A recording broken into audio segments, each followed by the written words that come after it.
세계 제2차 대전 중에 독일의 히틀러와 나치 당원들이 600만 명의 유태인들을 집단 학살했던 홀로코스트의 참상을 여러분들은 잘 알고 있으리라고 생각합니다.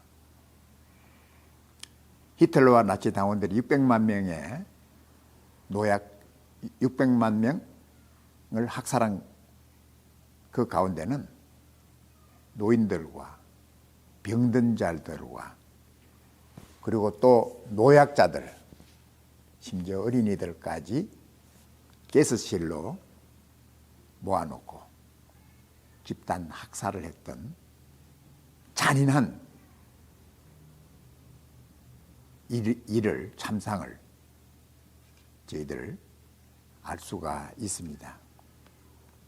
후에 이스라엘 정부는 독일의 잔악함을 알리고 또한 그들의 자손들에게 조상들이 겪었던 고통과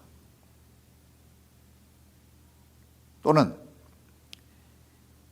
그 역사를 통해서 얻어야 될 교훈을 주기 위해서 예루살렘을 비롯해서 세계 각처에 홀로코스트 메모리얼 뮤지엄을 세운 것을 우리는 잘 알고 있습니다. 이스라엘 정부가 세운 홀로코스트 메모리얼 뮤지엄에 들어가는 그 문에는 이런 문구가 새겨져 있습니다. Never stop asking why. 왜라는 질문을 중단하지 마십시오. 왜라는 질문을 하라는 것입니다. 그리고 뮤지엄을 나가는 그 문에는 이런 문구가 적혀 있습니다. Forgive, but never forget. 용서하라.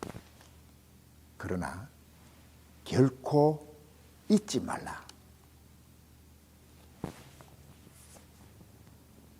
용서하는 일이 쉬운 것이 아닙니다. 나에게 악을 행하고 상처를 주고 해를 끼친 사람을 용서한다는 것이 말처럼 쉬운 것이 아니라는 것입니다. 용서는 보복하는 것을 포기하고 자기에게 죄지은 자를 불쌍히 여기는 것이 바로 용서입니다. 그러나 우리가 대부분 우리 사람의 마음은 나에게 고통을 준 만큼 나도 그에게 더한 고통을 주어서 보복하기를 원하는 마음이 보통 사람들이 가진 마음이라고 할 수가 있습니다. 오늘 본문의 말씀을 통해 주님께서 용서에 대한 말씀과 비유의 말씀을 우리에게 주셨습니다. 주님께 주신 이 비유의 배경에는 베드로가 이런 질문을 했습니다. 주여, 형제가 내게 죄를 범하면 몇 번이나 용서하여 주리까? 나에게 죄를 범한 형제를 몇 번 용서해 주어야 합니까? 라는 질문을 했습니다. 그 당시 랍비는 이렇게, 그 당시 바리새인들은 용서에 대해서 이렇게 말했습니다. 2번까지는 용서하라. 그러나 그 이상으로 용서한다는 것은 비겁한 것이다. 3번째는 보복을 해야 된다는 얘기. 2번까지 용서해 줬지만 3번째는 그냥 두어서는 안 된다. 그리고 이스라엘이 존경하는 한 랍비의 문서에서 이런 내용이 있었습니다. 3번까지는 용서해라. 그러나 절대로 4번은 용서해서는 안 된다. 3번까지는 용서를 해줄 수는 있지만 4번에는 반드시 보복을 행하든지 상응하는 어떤 대가를 치러줘야 된다. 뭐 이런 뜻을 가지고 있는 말이 아닌가 생각을 합니다. 베드로가 예수님에게 참 바리새인들이 말한 2번까지의 용서, 랍비가 말한 3번까지의 용서, 그 이상의 베드로는 7번까지 용서를 해줘야 하지 않겠습니까? 그때 예수님께서 대답하시기를 70번씩 7번이라도 용서를 하라고 말씀을 하신 것입니다. 주님께서 70번씩 7번 우리가 합치면은 한 490번. 그래서 490번은 용서하고 그 다음 491번은 결코 용서를 해서는 안 된다. 그런 뜻으로 말씀하신 것이 아닙니다. 주님께서는 용서에는 제한이 없다는 것입니다. 어떤 조건도 없다는 것입니다. 용서는 무제한으로 용서해야 된다. 라는 것을 주님께서 말씀해 주신 것입니다. 많은 사람들이 용서하는 일에 어려움을 겪고 있습니다. 용서하지 못하기 때문에 육신적으로도 어려움을 가지게 되고 질병을 가지게 되는 그러한 모습들을 볼 수 있습니다. 용서하지 못하는 그 마음 때문에 설사가 나고 위궤양이 나고 불면증을 가지고 괴로워하는 사람들의 모습을 우리가 볼 수가 있다는 것입니다. 죄라는 것, 이 죄라는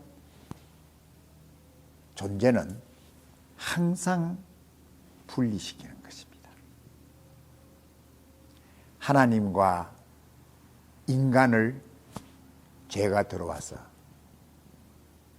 분리시켜 놓고 사람과 사람 사이에 죄가 들어와 가지고 이간시키고 분리시키는 것이 바로 죄가 하는 일이다 하는 것입니다.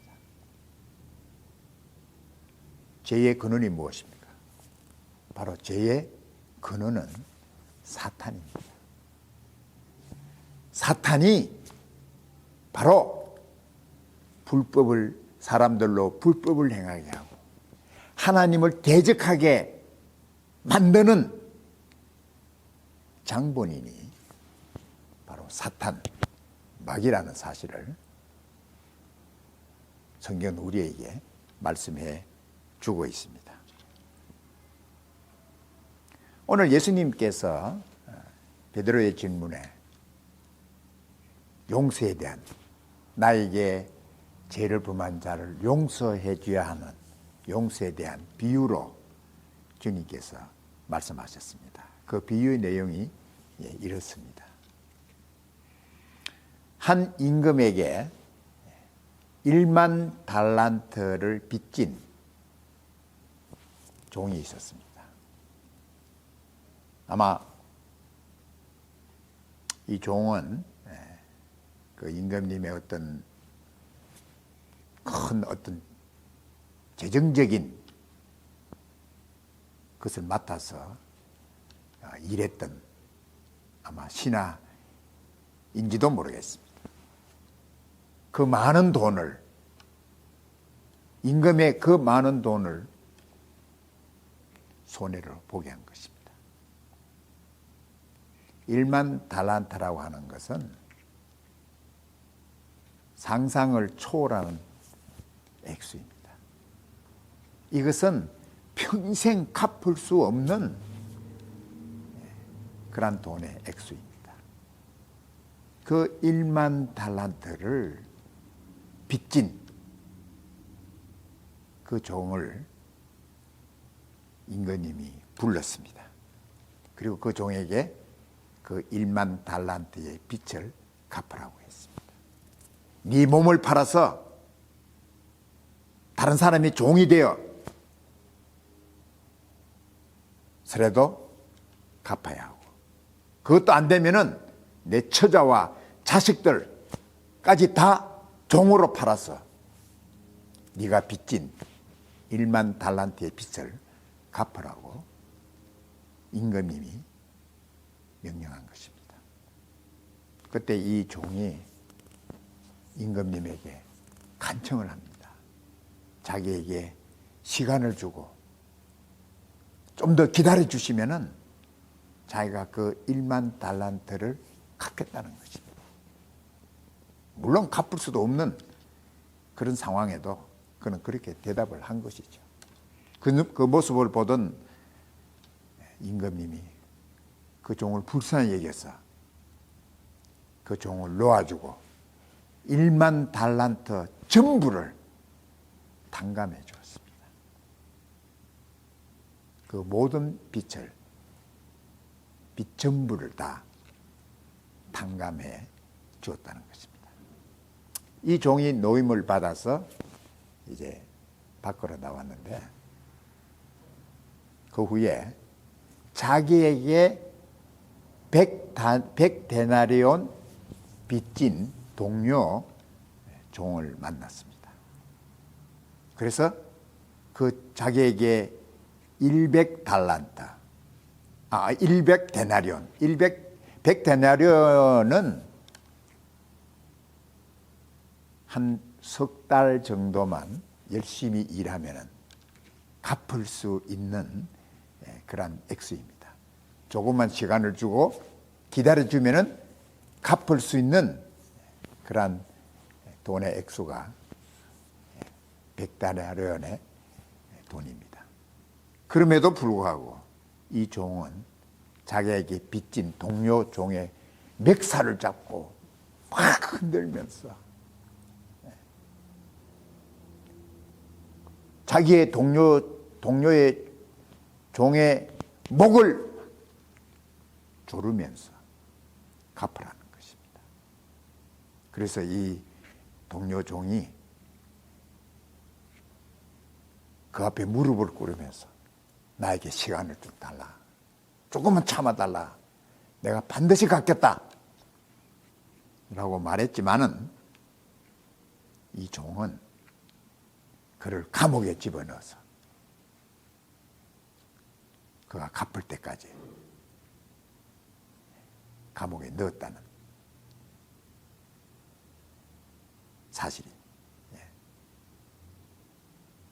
그때 그 모습을 지켜보던 동료들이 너무나도 딱하고 너무나도 민망하고 마음이 아파서 그 모든 일들의 자초지종을 임금에게, 주인에게 보고를 한 것입니다. 그때 그 얘기를 들은 주인이, 임금님이 너무나 화가 나고, 그래서 그 종을 다시 불렀습니다.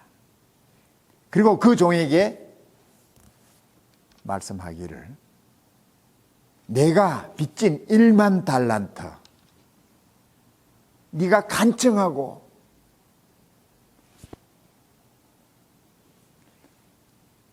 네가 나한테 그렇게 간청해서 내가 너를 불쌍히 여겨서 내 1만 달란트를 다 탕감해 줬는데, 내가 너를 불쌍히 여겨 내 빛을 탕감해 준 것처럼 너는 동료에게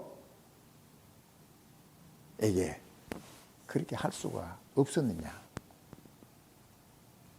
내가 너를 불쌍히 여긴 것 같이 너도 내 동료를 불쌍히 여김이 마땅하지 않느냐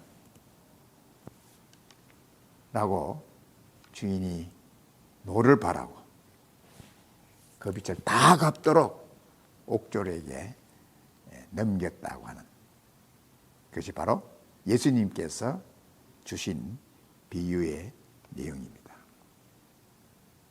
주님께서 주신 이 비유를 우리가 생각하면서 먼저 하나님과 우리와의 관계를 생각하지 않을 수가 없습니다. 하나님께서 우리를 어떻게 용서해 주셨는가 하는 것입니다. 우리를 불쌍히 여겨서 우리를 용서해 주신 하나님의 용서에 대해서 우리가 생각해야 한다는 것입니다. 우리가 지은 수많은 죄, 우리가 잘못한 모든 것, 그 모든 것을 하나님 앞에 빚진 모든 것을 하나님께서 다 용서해 주셨습니다. 그리스도 예수 안에서 우리의 모든 빚과 모든 죄를 다 용서해 주셨습니다. 1만 달란트의 그 수많은 빚과 죄를 하나님께서는 용서해 주셨다고 하는 것입니다.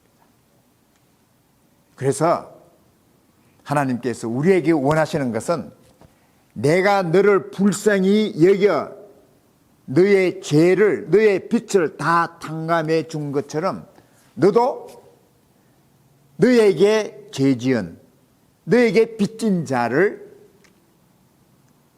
용서하고 탕감해 주어야 하지 않겠느냐라는 말씀을 주님께서 하신 것입니다.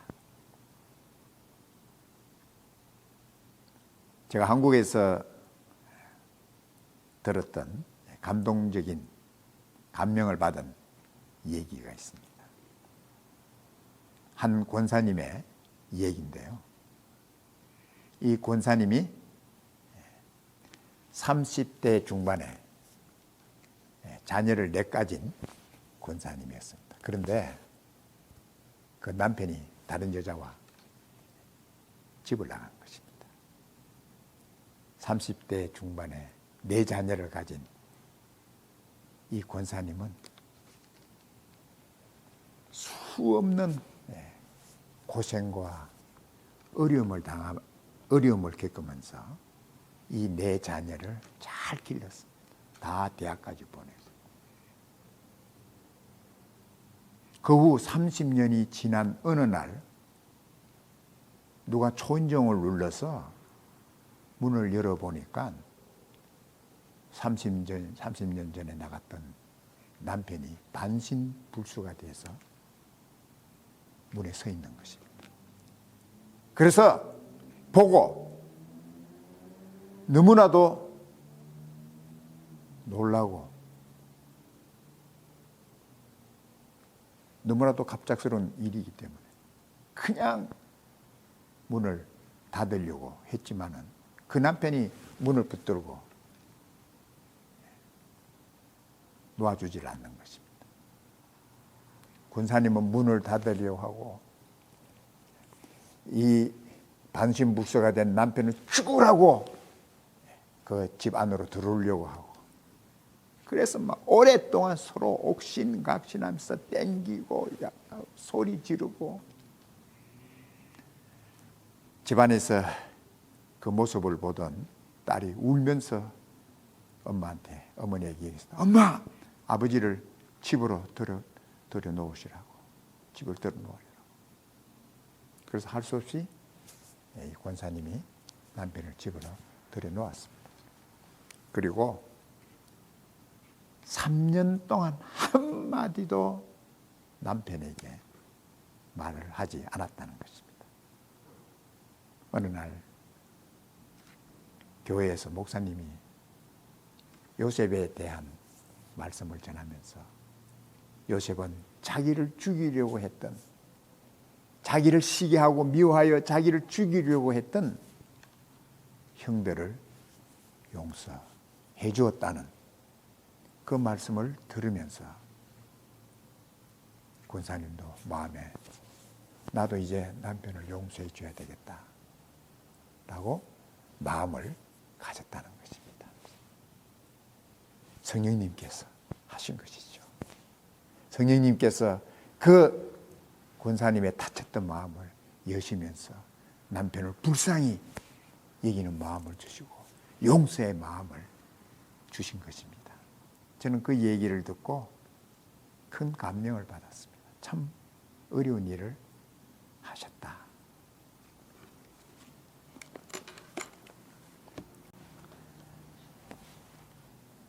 참으로 사람을 용서하는 것이 쉬운 일이 아니다라는 사실을 우리가 너무나 잘 알 수가 있습니다. 마태복음 6장 9절에서 13절, 우리가 흔히 주기도문이라고 말하는 주님께서 가르치신 기도라고 하는 말씀을 우리가 잘 알고 있습니다.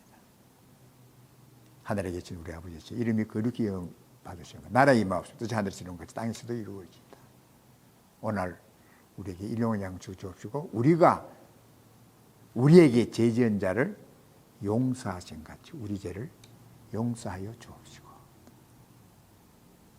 주님께서 그 짧은 주님의 그 가르치신 기도 속에 용서라고 하는, 용서해야 된다고 하는 이 중요한 말씀을 주신 것입니다. 우리가 우리에게 죄 지은 자를 용서해 준 것 같이 하나님께서 내가 하나님 앞에 지은 죄를 용서해 달라고 하는 기도를 하라는 것입니다. 우리가 하나님 앞에 용서를 구하기 전에 먼저 우리는 나에게 죄를 범한 형제를 용서해 주는 일이 먼저 있어야 된다는 사실을 주님께서 말씀하신 것입니다. 또 다른 말로 우리가 이해를 한다면 내가 다른 형제를, 내게 죄진 형제를 용서하는 그 일을 통해서 하나님께서 나를 용서해 주셨다고 하는 확신과 감사를 느낄 수 있는 길이 바로 내가 나에게 죄진 자를 용서해 주는 사실이라는 것을 말씀을 하고 있는 것입니다. 혹시 여러분들 마음속에 나는 절대로 그 사람 용서할 수 없어, 나는 결코 그 사람을 용서 안 해 라고 생각하는 그런 분이 계십니까? 용서하십시오. 용서해야 합니다. 하나님께서 당신을 용서하신 것 같이 당신도 용서할 수 없는 그 사람을 용서해야 된다는 사실을 주님께서 말씀하신 것입니다. 주님께서 그 비유의, 용서의 비유의 마지막을 이렇게 말씀하셨습니다. 너희가 각각 중심으로 형제를 용서하지 아니하면 하늘에 계신 나의 아버지께서도 너희에게 이와 같이 하시리라. 중심으로 용서하라는 것입니다. 영어로는 from your heart, from his heart, 마음에서부터 용서해 주라는 것입니다.